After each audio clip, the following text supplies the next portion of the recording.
Well, this was bound to happen sooner or later. It got dark. But I have a backup plan, so let's get on with it, shall we?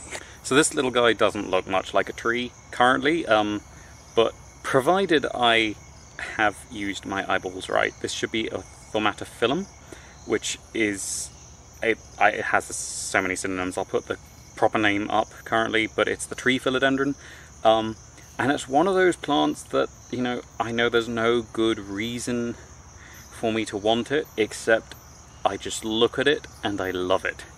The full-grown things are just these incredibly alien, absurd-looking trees that just make me think of Nausicaa in the Valley of the Wind. I am planting it under Plumeria frangipani, which is not really great soil for a lot of things, but a lot of the other aroids, particularly the philodendrons, seem to do fine on and under them. So I'm trying to sort of open that up a bit. So we've got that in, and I'm surrounding it, absolutely surrounding it with bamboo canes from one of the dwarf bamboos. I really hope this will not be the first time I manage to grow those from stem cuttings, because that would be very annoying and I would have to dig them out very carefully around what is quite possibly, inexplicably, one of my favourite plants.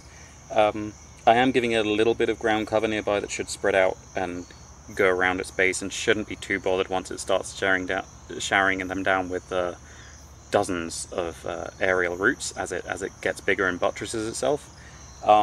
So I'm putting one of the ornamental sansevieras and some peperamia around, which are just reasonably shade tolerant succulents, which should be quite happy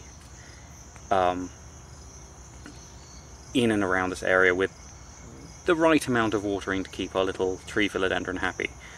So hopefully not too soaked but not too dry, and yeah.